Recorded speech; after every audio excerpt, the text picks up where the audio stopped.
Eh bien, bonjour les spotters et bienvenue dans notre live hebdomadaire de 15 heures. Et aujourd'hui, on va revenir sur une petite affaire, c'est le rachat de Slack par Salesforce. Alors, petite affaire à 27 milliards de dollars. Je ne sais pas si ça vous rendez compte. Ça correspond à une belle maison achetée par commune de France. Imaginez, vous avez 27 milliards de dollars, vous pouvez avoir une maison dans toutes les communes, les 32 000 communes de France. C'est colossal, c'est énorme, c'est plus gros que ce qu'on annonce le soir au JT quand le gouvernement essaie de faire des choses dans n'importe quel domaine aujourd'hui de notre pauvre petit pays français. Vous voyez, c'est colossal. Alors, revenons là-dessus, on va parler des protagonistes et on va aussi essayer d'expliquer qu'est-ce qu'il y a derrière et quels sont les gagnants et les perdants. Slack s'est quand même lancé, alors, on dit 2013, mais en fait, je suis allé voir, moi, dans les tablettes, c'est en fait en 2010. Alors, c'est marrant, comme toujours, à chaque fois, quand il y a des belles histoires, c'est un peu comme pour les stars, on veut toujours les rendre plus jeunes, parce qu'elles sont plus désirables. Mais quand même, c'est lancé il n'y a pas longtemps, quote. Donc, lancé en 2010 par Stewart Butterfield, qui est en fait l'ex-fondateur et qui avait revendu sa boîte Flickr, vous savez, le truc de photos, à Yahoo. Pour 25 millions de dollars. Wow. Il est passé du million au milliard, Stewart Butterfield. Alors lui, il fait un par mille, c'est juste, et là on voit effectivement le CEO fondateur de dingue. Alors au départ, en fait, ça part d'une erreur, d'une erreur. En tout cas, c'est un side project à l'intérieur d'un projet pour faire justement des jeux vidéo, et bing, en fait, il réinvente le chat, vous savez, le fameux truc, mais il le réinvente de manière tellement opérationnelle et fluide, avec le real time, c'est-à-dire le fait d'être en temps réel, dans le web, etc., que finalement, ils se disent, mais ça, donc ça arrête le jeu vidéo, et ça, c'est un truc qui va cartonner. Parce que qu'est-ce qu'ils ont comme intuition? C'est que finalement, dans ce monde de techie, on revient au clavier, qui est quand même le meilleur moyen pour aller vite, et puis on va faire des conversations, par contre, c'est un peu une espèce de WhatsApp avant l'heure, messagerie d'équipe, en intégrant justement les outils externes et en faisant par exemple que toutes les informations arrivent au niveau de Slack. C'est ça leur grande force, l'intégration du chat, du chatbot qui est finalement le représentant du système externe et des applications. Voilà, c'est cette trilogie-là avec évidemment une exécution vraiment magnifique. Enfin, moi, Slack, je dis bravo parce que depuis le début, on se dit que c'est une boîte vraiment incroyable dans sa réalisation. Elle a drivé le web aussi dans tout ce qu'elle fait. Alors, je parle au passé parce que maintenant, elle appartient à Salesforce. Et alors, quand on reprend les chiffres, je vais vous donner les chiffres pour les chiffres du loto. 5, 10, 43, 110, 170, 208, 412, 427, ce sont les millions de dollars qu'ils ont levés. Ils ont fait 1, 2, 3, 4, plus de 9 levées avant d'arriver en bourse. Ça représente pratiquement 1,5 milliard, alors voilà, en tout. Et donc, ils ont levé, on a compte, pour arriver à cette boîte-là, 1,5 milliard qui a été levé pour ensuite être introduit en bourse et devenir la boîte aujourd'hui qu'on sait. L'année dernière, par exemple, ils ont fait un peu moins de 900 millions de dollars de chiffre d'affaires. Ils ont décramé, ils étaient en déficit de 800 millions. Donc en fait, c'est une boîte qui quasiment perdait autant qu'à gagner. Mais voilà, pour arriver aujourd'hui à être acheté 27 milliards, qui est la plus grosse opération du web depuis longtemps.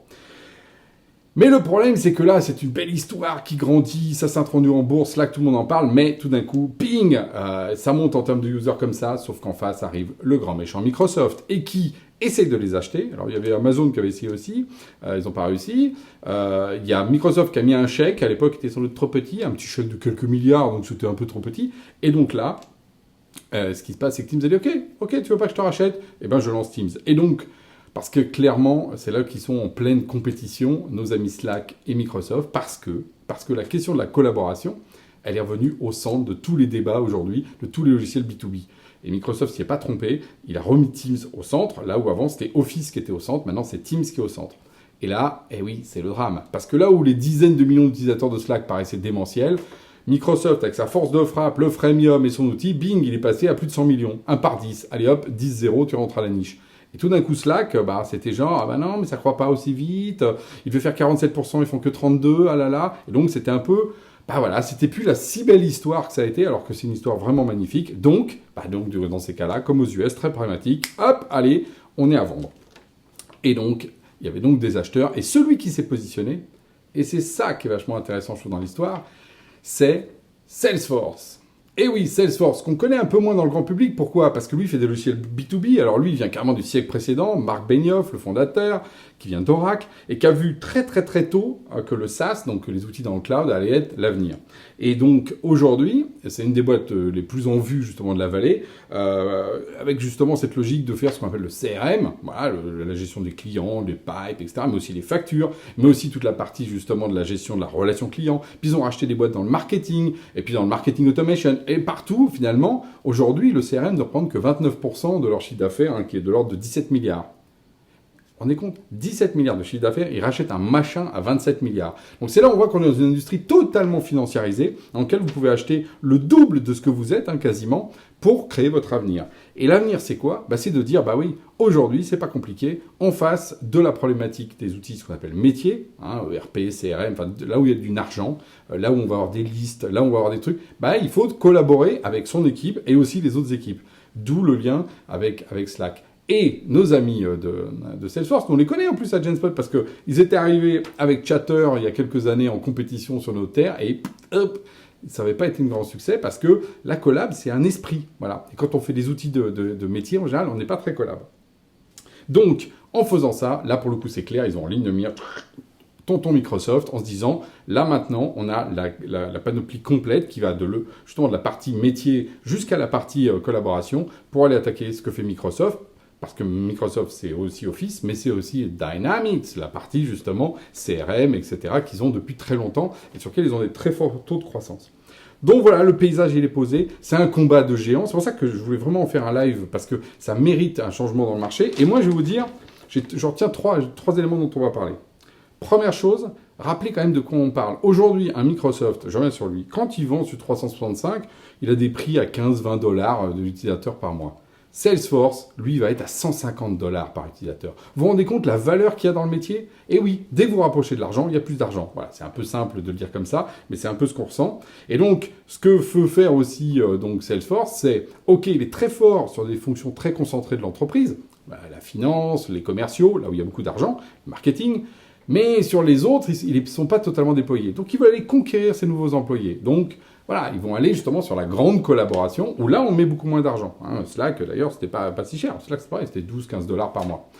Donc, on voit bien ça. Comment va se faire ça? Donc, on a une problématique de pricing. On risque d'avoir un rééquilibrage de prix, c'est-à-dire Salesforce et tous les outils ERM vont être obligés de baisser leur prix parce qu'ils ne pourront pas inonder tout le monde à 150 $ par mois. Enfin, je ne pense pas. Et d'un autre côté, les Microsoft, Collab et tout ce monde-là vont avoir une augmentation des prix. Donc, on va avoir une augmentation générale des prix du SaaS. Messieurs, mesdames, si je vous l'annonce, sauf si, et oui, sauf ça c'est la tendance générale, mais à court terme, nos amis peuvent faire tout à fait du dumping pour aller choper les parts de marché. Donc on va avoir une espèce d'élément comme ça double qui va se passer dans les 2-3 prochaines années. Voilà la première chose, je voulais quand même parler de prix parce que c'est quand même important ce qu'on paye. Deuxième chose, il y a des grands perdants dans cette affaire-là. Et oui, les grands perdants sont, dans l'ordre d'apparition à l'écran, Google, totalement cornerisé. Aujourd'hui, Google n'arrive pas à rentrer dans le B2B pour faire énormément d'argent avec le cloud. Il est celui qui fait de la pub et il est celui qui est du coup en risque de démantèlement et de problématiques de procès, comme Facebook. Et ils n'arrivent pas à prendre cette partie B2B. Dans le cloud, il est obligé de faire des alliances un peu hétéroclites. Voilà, c'est compliqué pour Google et il n'a pas pu, alors que c'était marqué que Google aurait pu racheter Slack. Ça faisait partie des hypothèses. Et c'est passé à côté. Ok. Deuxième perdant, Oracle. Oracle un peu dépassé, parce qu'en fait, il a des gros outils. Lui, il est le Salesforce bis, un peu old school. Il a du mal à rentrer un peu dans cette bataille-là. Il passe à côté des grands rachats. C'est compliqué pour Oracle. Et puis, il est plus aussi désirable. Donc, aujourd'hui, un Slack, je pense qu'il a préféré aller chez un Salesforce qu'avec un Oracle. Et les marchés, d'ailleurs, lui donnent pas autant d'argent. Et le troisième, c'est IBM. Alors lui, c'est foudroyé. D'ailleurs, même en France, là, ils vont supprimer, je crois, pratiquement un quart ou la moitié du personnel. C'est terrible d'ailleurs pour ça. IBM, la grand-mère de tout le monde dans le numérique, là, qui n'arrive pas à reprendre, en fait, une nouvelle stratégie. Bon, là, qui se resserre justement autour de l'open source, autour des outils, du big data. Enfin, on verra. Moi, je dis pas que IBM est fini. J'ai juste que là, sur cette partie-là, IBM est vraiment foudroyé, alors que IBM, il y a encore 4-5 ans, dans le domaine de la collaboration, était dominant.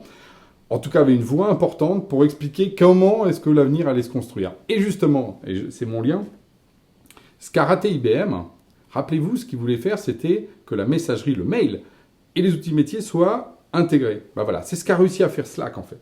Et toute la problématique d'hypothèse, et on va voir ça, c'est l'hypothèse Slack, c'est de dire, Bon, la collab, elle commence justement par le chat. Donc, on part des outils métiers qui amènent de l'information à des gens qui très vite vont passer la balle à d'autres. Voilà, ça c'est la vision Slack. On a plein de connecteurs et ça va très bien Salesforce qui va pouvoir connecter et utiliser d'ailleurs Slack comme interface première pour les utilisateurs. Première logique, c'est de dire le métier dirige, le collab n'est qu'un passeur. On passe, voilà. L'autre vision, celle que pousse plutôt Microsoft, c'est non, la collab c'est le portail. Le centre, c'est Teams. Le centre, c'est la collaboration. Et autour, on met des onglets de métier et c'est à partir de là que ça se passe. Donc, vous voyez, on a deux approches totalement différentes qui d'ailleurs sont un peu orthogonales. L'une ne peut pas aller avec l'autre. L'une est quand même plus techie, celle qu'amène Slack, mais qui est plus moderne. L'autre est plus old school avec des interfaces qu'amène Microsoft. Et qui sait s'il n'y a pas une troisième voie? Parce que finalement, ces combats de géants, en général, ça finit aussi, ils finissent tous les deux par chaos technique, tous les deux debout. Et souvent, c'est un troisième acteur qui voit une voie intermédiaire. C'est ce qu'a fait Slack, par exemple, dans ce domaine-là. Et qui amène quelque chose de subtil entre ces deux positions un peu brutasses, pour justement apporter quelque chose de nouveau. Ce sera mon avis, c'est mon hypothèse. On va voir l'arrivée d'un troisième acteur qui va mêler de manière beaucoup plus fluide, moins techie ou moins brutale de type front, comme ce que je vous ai expliqué, la partie d'intégration. Ça, c'est mon hypothèse sur justement ce qui va se passer sur le futur, parce que clairement, quand les plaques tectoniques bougent comme ça, c'est des grands volcans, et tout d'un coup, tous les acteurs aujourd'hui sont obligés de se poser des questions. J'ai parlé des grands GAFAM, parce que là, on était US-centrique, mais ça va être le cas de tous les acteurs, tous les éditeurs logiciels, les ESN aussi, pour lesquels aujourd'hui toute la partie intégration doit être revue du fond en comble, ceux qui s'appuyaient sur Salesforce, ceux qui disaient que Slack était en fait un outil open. Il est plus si open que ça, maintenant il va être centré Salesforce, donc il va perdre sa virginité justement et sa liberté, donc qui le remplacera là-dessus? Voilà, le monde évolue à une vitesse de dingue, et les montants en jeu donnent juste le fait de la place de la collaboration aujourd'hui dans l'univers numérique. Oui, aujourd'hui la collaboration est peut-être le futur marché le plus important qu'on aura à vivre dans les 5 à 10 années qui viennent. Donc tant mieux, ça remet l'humain au cœur des préoccupations de tout le monde, des SaaS, des décideurs, des analystes. Et donc voilà, on a une belle histoire à raconter. N'hésitez pas à donner aussi votre analyse des faits dans le flux là, qu'il va y avoir justement derrière cette vidéo, parce que je pense qu'on a beaucoup d'échanges à faire là-dessus. Il y a beaucoup d'intelligence à créer autour de ces grands mouvements. Profitons de ça quand ça bouge. C'est qu'il y a de la vie. À la semaine prochaine.